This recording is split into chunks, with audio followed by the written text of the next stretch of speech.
Hey guys, Demolish134 here, and today we are reviewing the Beast himself, Transformers Prime Beast Hunters Voyager class Predaking.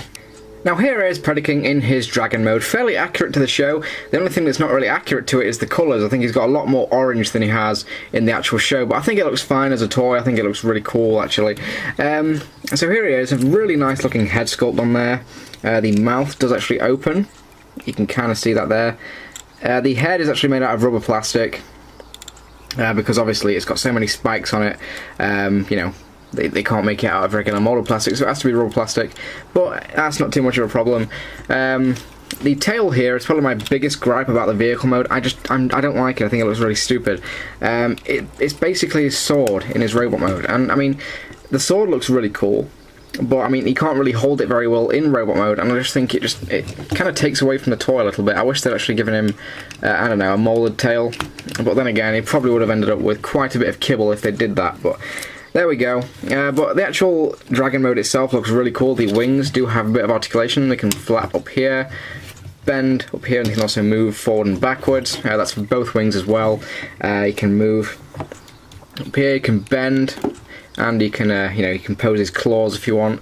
That's the same on the other side as well. Now on the back legs, there aren't as much articulation in the back legs as the front legs, but you can bend them forward and backwards. You can also bend them at this little kind of knee joint here. You can also bend the claws.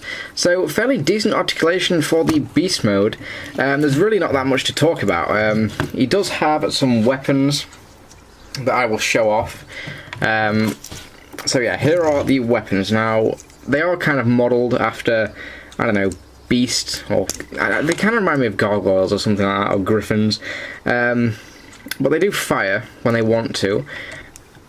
This one's not going to fire. I don't know why. Always makes me look stupid in the review. Anyway, they do kind of fire. They are cool, however, there is just one major flaw to them. He can't really hold them in robot mode, and it kind of just, it bugs me. But I mean, I'm glad they included them. I mean, they are fairly nicely engineered, so we'll go with that. They are both the same, and they do actually peg together to make kind of a double launcher, so there we go. Pretty cool weapon. Predaking's transformation is actually pretty fun. The first thing we're going to do is we're going to come back here and remove the sword, or the tail, if you haven't already. Then what we're going to do is we're going to take the claws here, just sort of rotate them in and around, like that. Then, come around here, lift these little spikes up on his shoulders, just like that. Then, just lift the wings up, get them out of the way, and split this section here, like that, and kind of pull it out. Then this tail piece here, you can just lift up. Just put that off to the side just for a sec there. Then I'm going to rotate these around, like so. Flip out the feet here. Then we're actually going to rotate these legs in, like that, the back legs. And they do actually peg in, kind of. There we go. Do the same on the other side, just rotate the leg out, fold this piece around, and just peg it in, just like that. And there are Predaking's legs.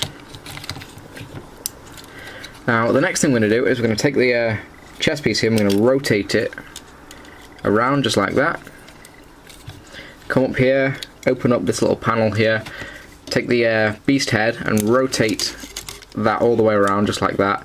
Then, we're going to take this piece, just kind of force it in there. It is kind of a pain to do, but once you get it in, it's okay. Then, I'm going to come around here, take this piece, and sort of rotate it up, like that. Now you see these spikes here, on the head, for the head crest near the beast mode. These have to line up perfectly with these little holes in here, so they will fit through. And it is kind of a pain to do, and you've got to be careful because they are rubber and you don't want to bend them, but they do line up fairly nicely, and that actually tabs everything together quite nicely actually. Then we're just going to take the wings and just angle them back however you want them. I prefer to have them just sort of sitting on here. Then just rotate the arms down, and ladies and gentlemen, there is Predaking in his awesome looking robot mode. Now, I have to say, I am a huge fan of this guy's robot mode. I loved it in the show, I love the design of it, and I think it translates really well into toy form. This is one of the coolest robot modes I have seen for quite a while. I think the colours work really well in this robot mode. It makes him look really, really cool. And honestly, it just looks like he's on fire. It looks like he's some sort of fire frigging god, I don't know. but I really am a big fan of this robot mode. He does have the sword here, and like I mentioned earlier, he can barely hold it. There is sort of a little peg here, and a little peg on the sword, and you've got to try and wedge it in there. And that's probably the best you can get him to hold it.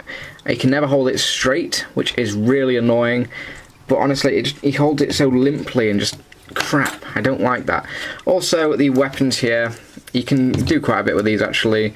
You can peg them on there, and you can have a big sort of double dragon fire cannon, I don't know, and you can put one on each,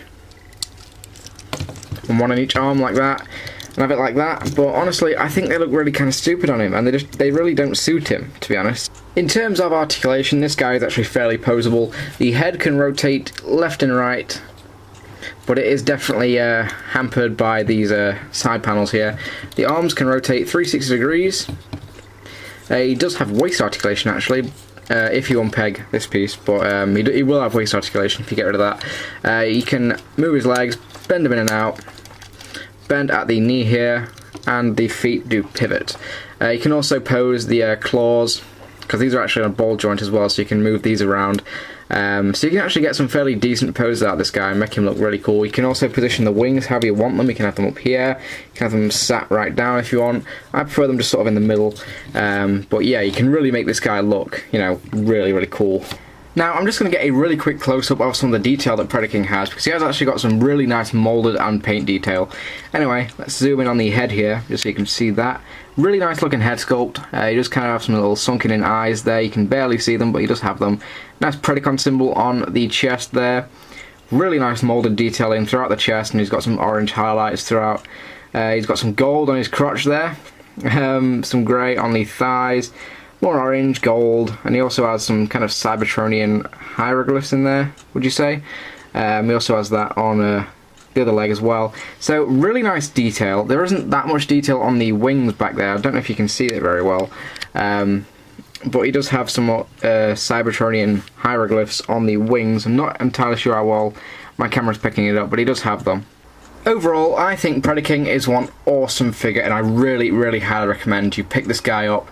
You will not regret it. He's a fun figure, good articulation, good robot mode, good vehicle mode. Honestly, I think this guy's fantastic. Anyway, that was my review, so thank you guys for watching, and I will see you guys later.